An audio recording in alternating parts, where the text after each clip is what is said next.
ओम शांति। आज अव्यक्त बाप दादा के महावाक्य हैं 25 जुलाई 2021 के, जिनकी रिवाइज डेट है 20 फरवरी 1988। बाबा तन मन की थकावट मिटाने का साधन शक्तिशाली याद, इस विषय पे हम बच्चों को समझा रहे हैं। ब्राह्मणों का ये संसार छोटा सा संसार है। मधुबन में जब आते हैं, अगर बाबा कहे कि यहाँ ही बैठ जाओ, तो बाबा कहते हैं कि फिर जाने का संकल्प तो नहीं आएगा। सेवाओं का भी जिम्मेवार बाप दादा है, करावनहार बाबा है। अगर सेवाओं को खेल समझकर करते हैं तो खेल में कभी थकते नहीं। अगर बोझ समझते हैं तो थक जाते हैं। बाबा पूछ रहे हैं, सेवा करते हुए कभी बोझ अनुभव तो नहीं होता? अगर बोझ अनुभव करते हो, अर्थात आप ये भूल जाते हो कि करावनहार बाप है, मैं केवल निमित्त हूँ। जो बच्चे स्मृति में रह के कार्य करते हैं वो कभी थकते नहीं। करना या पाना ये आत्माओं का खेल है। बाबा को कभी कोई फल की इच्छा नहीं होती है, तो सेवाओं के निमित्त भी बाबा ही बनाता है। अगर हमें निमित्त बनने का चांस मिलता है तो ये भी अहोभाग्य है। जैसे माया भिन्न भिन्न खेल दिखाती है, ऐसे सेवाओं को भी खेल समझकर खेलो, मनोरंजन समझ के करो, तो कभी थकेंगे नहीं। बाबा याद और सेवा का चार्ट देख रहे थे। जैसे सेवा करते हैं, सेवा का बल मिलता है, फल मिलता है, मायाचीत बनते हैं। उसके साथ साथ बीच बीच में याद करना भी आवश्यक है। कभी कभी सेवाओं में इतना व्यस्त हो जाते हैं कि याद के लिए टाइम नहीं मिलता। बाबा ने कहा बीच बीच में 1 घंटे में 1 मिनट, 2 घंटे में 1 मिनट पावरफुल याद के लिए निकालो, तो इससे आपका मन बुद्धि फ्रेश रहेंगे, ताजगी रहेगी, कार्य जल्दी होगा। करके देखो कैसा लगता है। अभ्यास करेंगे हम सब भी। आज हर घंटे में 1 मिनट पावरफुल याद में रहेंगे और उसका क्या इफ़ेक्ट होता है वो अच्छा अनुभव करेंगे। कोई कोई कार्य में दिमाग लगाना पड़ता है, थक जाते हैं, बोझ अनुभव करते हैं। बाबा कहते हैं वतन में आ जाओ। चाहे स्थिति की थकावट हो, दिमाग की थकावट हो, शरीर की थकावट हो, बाप दादा मालिश कर देंगे, और वो मालिश भी बड़ी अलौकिक होती है। सेवा करते करते 4 घंटा भी समय लग जाता है। जैसे उसके लिए वक्त निकालते हो, ऐसे याद का भी टाइम सेट करो। मान लो कोई मीटिंग है, प्रैक्टिकल कार्य है, तो इसको भी आवश्यक समझो। याद के सब्जेक्ट में कभी थकावट नहीं आनी चाहिए, या याद में कभी थकावट नहीं उतरनी चाहिए।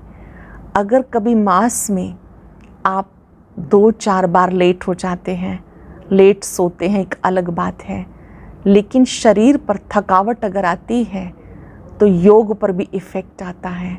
रात को अगर 12 बजे सोते हैं तो 11 बजे सो जाओ, थोड़ा सा समय कम करो। टाइम पर सोएंगे तो अमृत वेला बहुत अच्छा होगा, शक्तिशाली अमृत वेला होगा, तो दिन में फ्रेशनेस से कार्य करेंगे। बाबा ने कहा करके देखो कि जब आप टाइम पे सोते हो, शरीर को प्रॉपर रेस्ट मिलता है, तो दिन भर के कार्य भी अच्छे होते हैं। नहीं तो आप हलचल में आ जाते हो। सेवाओं की प्लानिंग करना, उमंग उत्साह में रहना, उसको देख के बाबा बहुत खुश हैं कि बच्चे बहुत अच्छी सेवा कर रहे हैं।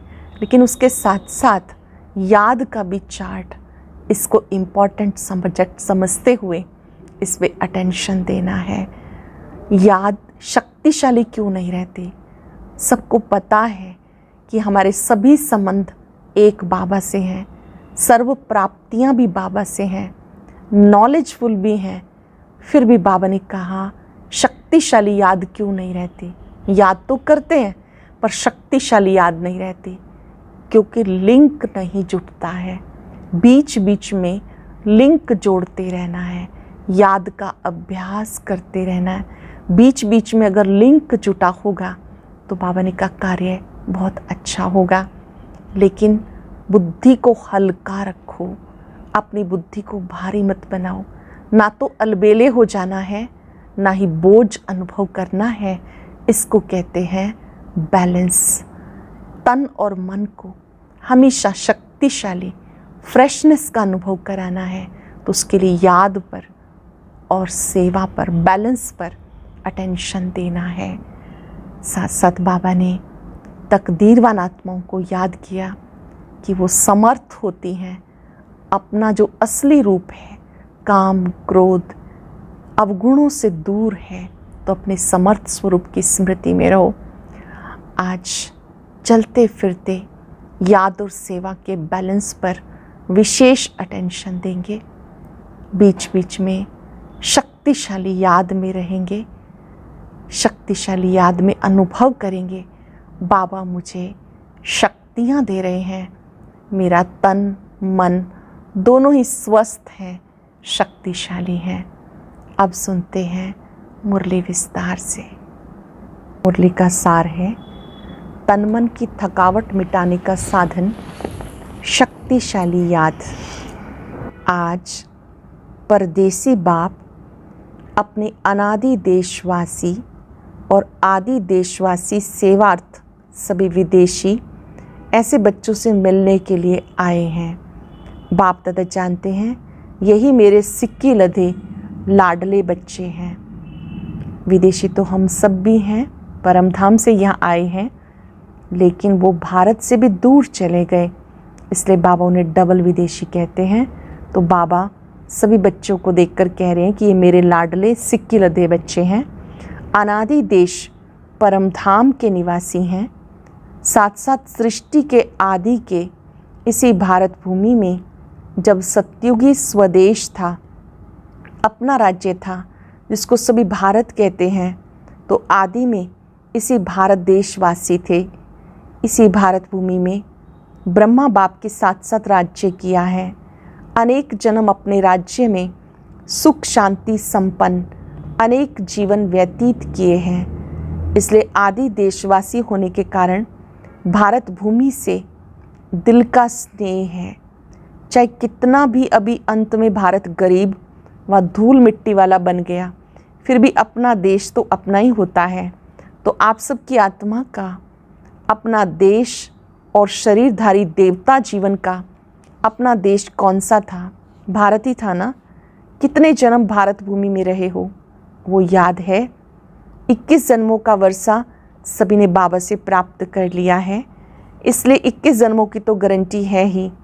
बाद में हर एक आत्मा के कई जन्म भारत भूमि में ही हुए, क्योंकि जो ब्रह्मा बाप की समीप आत्माएं हैं, समान बनने वाली आत्माएं हैं, वो ब्रह्मा बाप के साथ साथ आपे ही पूज्य आपे पुजारी का पार्ट भी साथ में बजाती हैं। द्वापर युग के पहले भक्त आप ब्राह्मण आत्माएं बनती हो, द्वापर युग के पहले भक्त भी आप ब्राह्मण आत्माएं बनती हो। आदि देश में स्वर्ग में आदि स्वर्ग में इस देश के वासी थे, अनेक बार भारत भूमि के देशवासी हो। इसलिए ब्राह्मणों के अलौकिक संसार मधुबन से अति प्यार है। ये मधुबन ब्राह्मणों का छोटा सा संसार है, तो ये संसार बहुत अच्छा लगता है ना। माउंट आबू की धरनी जो इंटरनेशनल हेडक्वार्टर है, प्यार से जिसे मधुबन कहते हैं, बाबा ने कहा आपका छोटा सा संसार आपको अच्छा लगता है ना, यहाँ से जाने की दिल नहीं होती ना। अगर अभी अभी ऑर्डर करें कि मधुबन निवासी बन जाओ तो खुश होंगे ना, या ये संकल्प आएगा कि सेवा कौन करेगा? सेवा के लिए तो जाना ही चाहिए। बाप दादा कहे बैठ जाओ, फिर भी सेवा याद आएगी। सेवा कराने वाला कौन? जो बाप का डायरेक्शन हो, श्रीमत हो, उसको उसी रूप से पालन करना, इसको कहते हैं सच्चा आज्ञाकारी बच्चा। बाप दादा जानते हैं मधुबन में बिठाना है या सेवा पे भेजना है। बाबा हर एक की नब्ज़ जानते हैं, इनको यहाँ मधुबन में बिठाना है या सेवा के लिए भेजना है। ब्राह्मण बच्चों को हर बात में एवर रेडी रहना है। अभी अभी जो डायरेक्शन मिले उसमें एवर रेडी रहना। संकल्प मात्र भी मनमत मिक्स ना हो, इसको कहते श्रीमत पर चलने वाली श्रेष्ठ आत्मा। अंडरलाइन करेंगे, संकल्प मात्र भी मनमत मिक्स ना हो, इसको कहते श्रीमत पर चलने वाली श्रेष्ठ आत्मा। ये तो जानते हो ना कि सेवा की जिम्मेवार बाप दादा हैं या आप हो। इस जिम्मेवारी से तो आप हल्के हो ना, क्या जिम्मेवारी का थोड़ा थोड़ा बोझ है, इतना बड़ा प्रोग्राम करना है, ये करना है, बोझ तो नहीं समझते हो ना। करावनहार करा रहा है, करावनहार एक ही बाप है, किसी की भी बुद्धि को टच करके विश्व सेवा का कार्य कराते रहे हैं, कराते रहेंगे। अच्छे से समझेंगे, करावनहार बाबा है, किसी की भी बुद्धि को टच करके सेवा का कार्य कराते रहे हैं, कराते रहेंगे। सिर्फ निमित्त बच्चों को इसलिए बनाते, जो करेगा सो पाएगा। पाने वाले बच्चे हैं, बाप को पाना नहीं है। प्रारब्ध पाना या सेवा का फल अनुभव होना ये आत्माओं का काम है, इसलिए निमित्त बच्चों को बनाते हैं। साकार रूप में भी सेवा कराने का कार्य देखा और अब अव्यक्त रूप में भी करावनहार बाप अव्यक्त ब्रह्मा द्वारा भी कैसे सेवा का कार्य करा रहे हैं ये भी देख रहे हो। अव्यक्त सेवा की गति और ही तीव्र गति है। कराने वाला करा रहा है, आप कठपुतली के समान नाच रहे हो। कराने वाला करा रहा है, आप कठपुतली के समान नाच रहे हो। ये सेवा भी एक खेल है। कराने वाला करा रहा है और आप निमित्त बन एक कदम का पदम गुणा प्रारब्ध बना रहे हो। तो बोझ किसके ऊपर है, कराने वाले पर या करने वाले पर? बाप तो जानते हैं ये भी बोझ नहीं, आप बोझ कहते हो, बाप भी बोझ शब्द कहते हैं। समझाने के लिए बाबा ये बोझ शब्द यूज़ कर रहे हैं। बाप के लिए तो सब हुआ ही पड़ा है, सिर्फ जैसे लकीर खींची जाती है, लकीर खींचना बड़ी बात लगती है क्या? तो ऐसे बाप दादा सेवा कराते हैं। सेवा भी इतनी सहज है जैसे एक लकीर खींचना। जब आप सेवा करते हैं वो भी इतनी सहज है जैसे एक लकीर खींचना। रिपीट कर रहे हैं, निमित्त खेल कर रहे हैं। जैसे माया का विघन खेल है तो सेवा भी मेहनत नहीं, खेल है। जैसे माया का विघन खेल है, सेवा भी मेहनत नहीं, खेल है। ऐसे समझने से सेवा में सदा ही रिफ्रेशमेंट अनुभव करेंगे।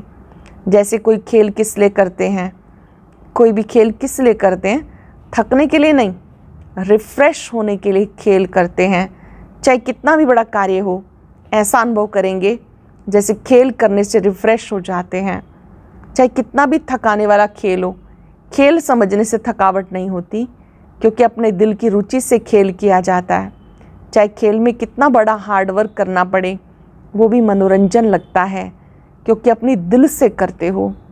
और कोई लौकिक कार्य बोझ मिसल होता है, निर्वार्थ करना ही पड़ेगा, ड्यूटी समझ करते हैं, इसलिए मेहनत लगती है। खेल समझते हैं तो कभी थकते नहीं, ड्यूटी समझते हैं तो मेहनत लगती है।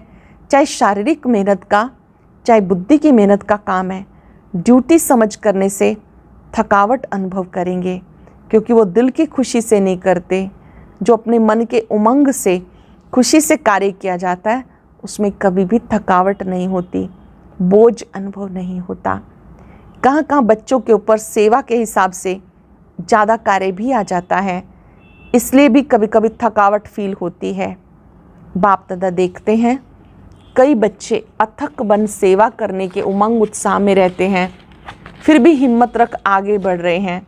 ये देख बाप दादा हर्षित भी होते हैं। फिर भी सदा बुद्धि को हल्का जरूर रखो। कितना भी सेवा का कार्य क्यों ना हो, फिर भी अपनी बुद्धि को हल्का जरूर रखो। बाप दादा बच्चों के सब प्लान प्रोग्राम वतन में बैठे देखते हैं। बच्चों की सारी योजनाएं, प्रोग्राम सब वतन से बैठकर देखते हैं। हर बच्चे की याद और सेवा का रिकॉर्ड बाप दादा के पास हर समय का रहता है। जैसे आपकी दुनिया में रिकॉर्ड रखने के कई साधन हैं। बाप के पास साइंस के साधनों से भी रिफाइंड साधन है, स्वतः कार्य करते रहते। जैसे साइंस के साधन जो भी कार्य करते वो लाइट के आधार से करते हैं। सूक्ष्म वतन तो है ही लाइट का, साकार वतन की लाइट के साधन फिर भी प्रकृति के साधन हैं, लेकिन अव्यक्त वतन के साधन प्रकृति के नहीं हैं और प्रकृति रूप बदलती है, सतो रजो तमो में परिवर्तन होती है। इस समय तो है ही तमोगुणी प्रकृति, इसलिए ये साधन आज चलेंगे, कल नहीं चलेंगे। लेकिन अव्यक्त वतन के साधन प्रकृति से परे हैं, इसलिए वो परिवर्तन में नहीं आते। जब चाहो जैसे चाहो सूक्ष्म साधन सदा ही अपना कार्य करते रहते हैं। इसलिए सब बच्चों के रिकॉर्ड देखना बाप दादा के लिए बड़ी बात नहीं है। आप लोगों को तो साधनों को संभालना ही मुश्किल हो जाता है। बाप दादा याद और सेवा दोनों का रिकॉर्ड देखते हैं, क्योंकि दोनों का बैलेंस एक्स्ट्रा ब्लेसिंग दिलाता है। याद और सेवा का बैलेंस ब्लेसिंग दिलाता है। जैसे सेवा के लिए समय निकालते हो, उसमें कभी नियम से भी ज़्यादा समय लगा देते हो। सेवा में समय लगना बहुत अच्छी बात है, सेवा का बल भी मिलता है। सेवा में बिजी होने के कारण छोटी छोटी बातों से बच भी जाते हो। बाप दादा बच्चों की सेवा पर बहुत खुश हैं, हिम्मत पर बलिहार जाते हैं। लेकिन जो सेवा याद में, उन्नति में थोड़ा भी रुकावट करने के निमित्त होती है, ऐसी सेवा के समय को कम करना चाहिए। जैसे रात्रि को जागते हो 12 बजे तक या 1 बजे भी कई बार बजा देते हो, तो अमृत वेला फ्रेश नहीं होगा। सेवा के कारण कभी कभी 12-1 बज जाते हैं, लेट हो जाते हैं, तो अमृत वेला अच्छे से नहीं होगा, फ्रेशनेस से नहीं होगा। बैठते भी हो तो नियम प्रमाण, और अमृत वेला शक्तिशाली नहीं तो सारे दिन की याद और सेवा में अंतर पड़ जाता है। अमृत वेला शक्तिशाली नहीं तो सारे दिन की याद और सेवा में अंतर पड़ जाता है। मानो सेवा के प्लान बनाने में व सेवा को प्रैक्टिकल लाने में समय भी लगता है, तो रात के समय को कट करके 12 के बदले 11 बजे सो जाओ। वही 1 घंटा जो कम किया, शरीर को रेस्ट दी, तो अमृत वेला अच्छा होगा, बुद्धि भी फ्रेश रहेगी। नहीं तो दिल खाती है कि सेवा तो कर रहे हैं, लेकिन याद का चार्ट जितना होना चाहिए उतना नहीं है। जो संकल्प दिल में व मन में बार बार आता है कि ऐसा होना चाहिए, लेकिन हो नहीं रहा, तो उस संकल्प के कारण बुद्धि भी फ्रेश नहीं होती है। और बुद्धि अगर फ्रेश है तो फ्रेश बुद्धि से 2-3 घंटे का काम 1 घंटे में पूरा कर सकते हो। थकी हुई बुद्धि में टाइम ज़्यादा लग जाता है, यह अनुभव है ना।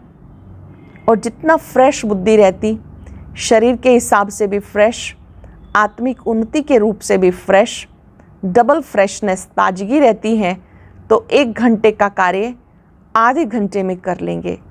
इसलिए सदैव अपनी दिनचर्या में फ्रेश बुद्धि रहने का अटेंशन रखो। अपनी दिनचर्या में अटेंशन रखो कि फ्रेश बुद्धि रहना है। ज़्यादा सोने की भी आदत ना हो, लेकिन जो आवश्यक समय शरीर के हिसाब से चाहिए उसका भी अटेंशन रखो। कभी कभी कोई सेवा का चांस होता है, मास 2 मास में 2-4 बार देरी हो गई, वो दूसरी बात है। लेकिन अगर नियमित रूप से शरीर थका हुआ होगा तो याद में फ़र्क पड़ेगा। जैसे सेवा का प्रोग्राम बनाते हो, 4 घंटे का समय निकालना है तो निकाल लेते हो, ऐसे याद का भी समय निश्चित निकालना ही है। इसको भी आवश्यक समझ इस विधि से अपना प्रोग्राम बनाओ। जैसे सेवा को इम्पोर्टेंट समझते हैं, टाइम निकालते हैं, ऐसे याद के लिए भी आवश्यक समझ, टाइम निकालो, प्रोग्राम बनाओ। सुस्ती ना हो, शरीर को रेस्ट देना है, इस विधि से चलो। क्योंकि दिन प्रतिदिन सेवा का तो और ही तीव्र गति से आगे बढ़ने का समय आता जा रहा है।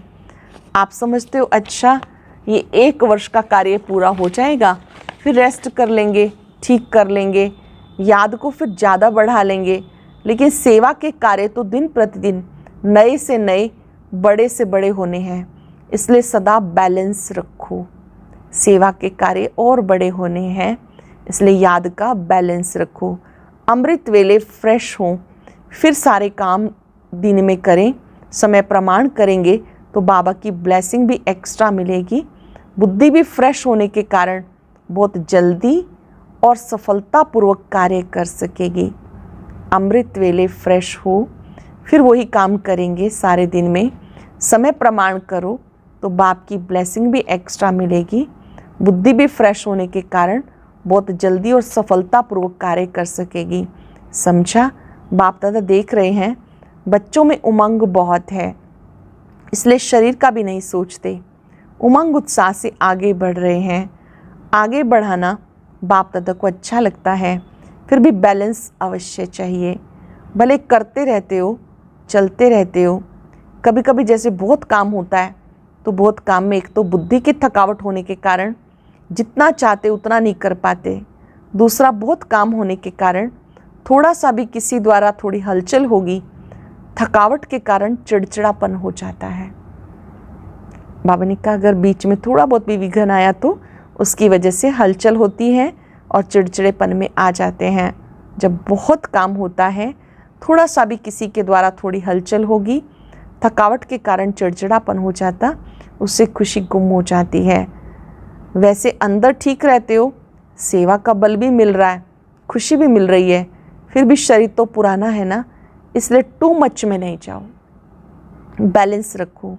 याद के चार्ट पर थकावट का असर नहीं होना चाहिए। आपके याद के चार्ट पर थकावट का असर नहीं होना चाहिए। जितना सेवा में बिजी रहते हो, भले कितना भी बिजी रहते हो, लेकिन थकावट मिटाने का विशेष साधन हर घंटे व 2 घंटे में 1 मिनट भी शक्तिशाली याद का अवश्य निकालो। कितना भी बिजी रहो, थकावट मिटाने का विशेष साधन 1 घंटे व 2 घंटे में 1 मिनट शक्तिशाली याद का अवश्य निकालो।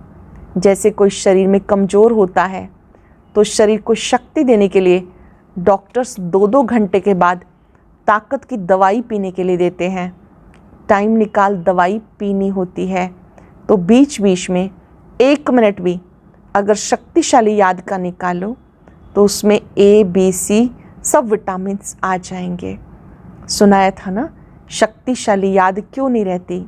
जब है ही बाप के, बाप आपका, सर्व संबंध है, दिल का स्नेह है, नॉलेजफुल हो, प्राप्ति के अनुभवी हो, फिर भी शक्तिशाली याद क्यों नहीं रहती? बाबा पूछ रहे हैं क्या कारण है? जबकि बाबा से आपके सभी संबंध हैं, प्राप्तियां भी हैं, शक्तिशाली याद क्यों नहीं रहती? उसका कारण क्या? अपनी याद का लिंक नहीं रखते। लिंक टूटता है, इसलिए फिर जोड़ने में समय भी लगता है, मेहनत भी लगती है और शक्तिशाली की बजाय कमज़ोर हो जाते हो।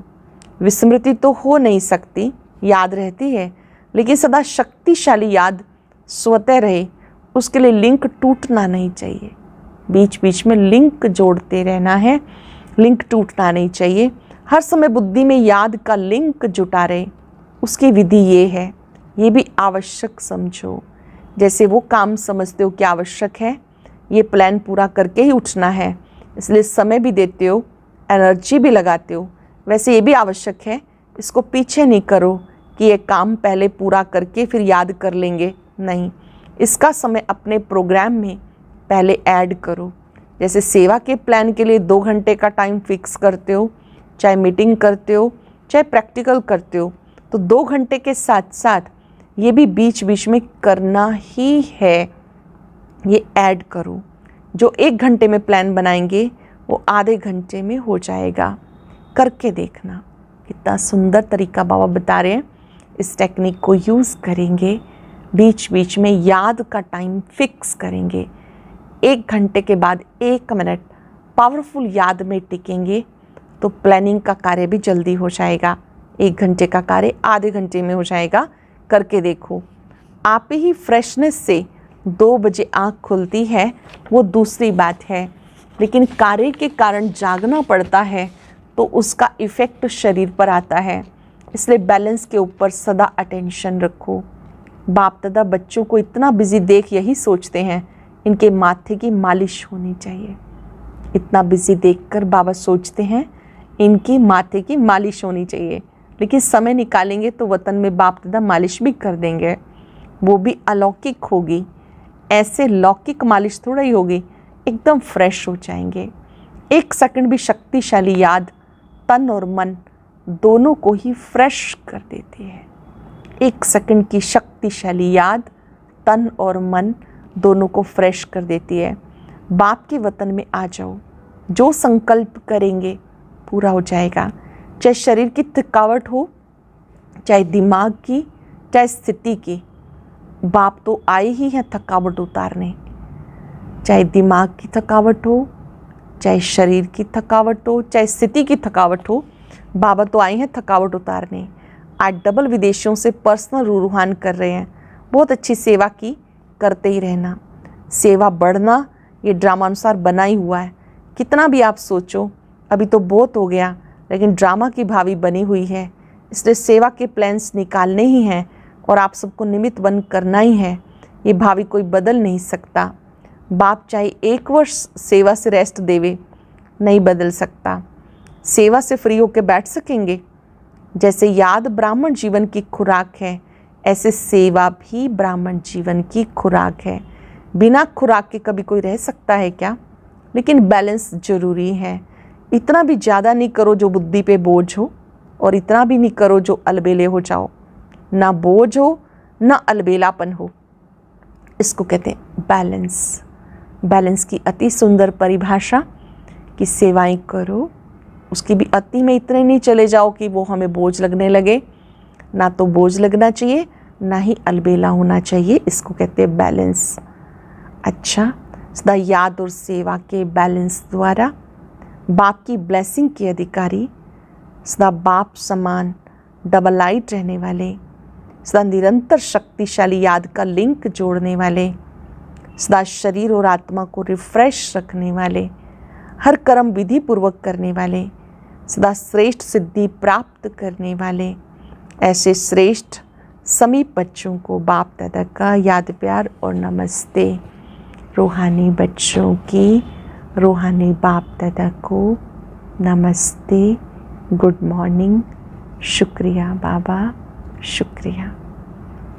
आज का वरदान, श्रेष्ठ तकदीर की स्मृति द्वारा अपने समर्थ स्वरूप में रहने वाले सूर्यवंशी पद के अधिकारी भव।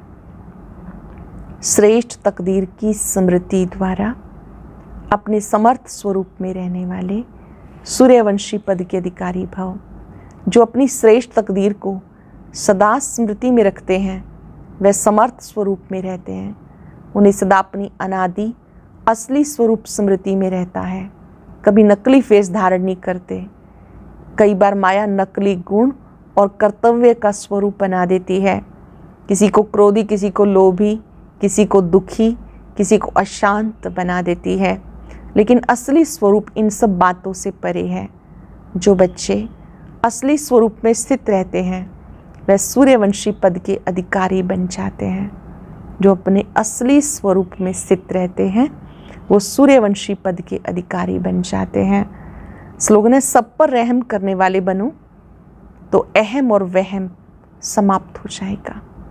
सभी पर रहम करने वाले बनो तो अहम और वहम समाप्त हो जाएगा। आज हम दृढ़ संकल्प करेंगे, कार्य करते करते मुझे बीच बीच में शक्तिशाली याद का अभ्यास करना है। तन और मन को सदा फ्रेश रखना है, बुद्धि को हल्का रखना है। उसके लिए शक्तिशाली याद में स्थित हो जाएं। भृकुटी कक्ष में विराजमान मैं एक शक्तिशाली आत्मा हूं। आज मुझ आत्मा ने बाबा से बैलेंस सीखा है। याद में रहकर सेवा करनी है, ना तो बोझ अनुभव करना है, ना अलबेला होना है। याद और सेवा का बैलेंस रखने वाली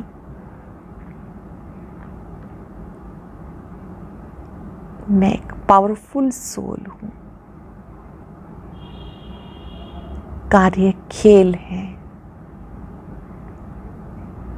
कराने वाला करा रहा है, मैं निमित्त बनकर कर रही हूँ। कराने वाला किसी को भी निमित्त बना के कार्य कराता है।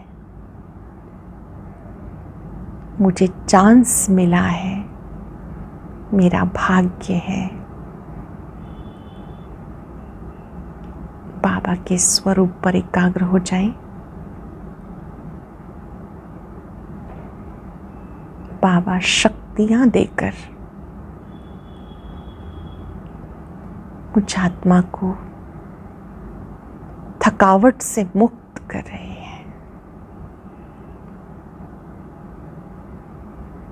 मन बुद्धि की मालिश कर रहे हैं।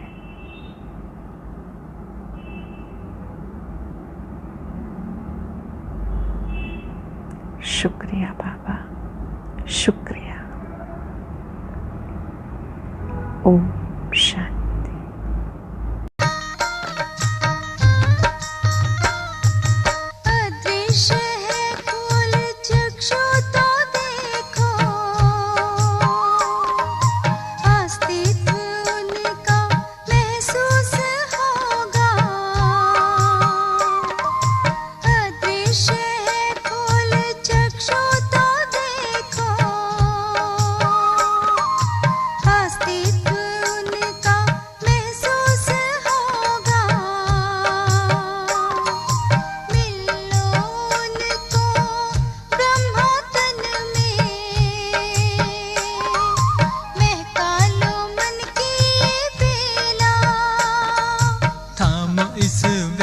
को जगा लो विवेक, सारे जग का करणधार हो।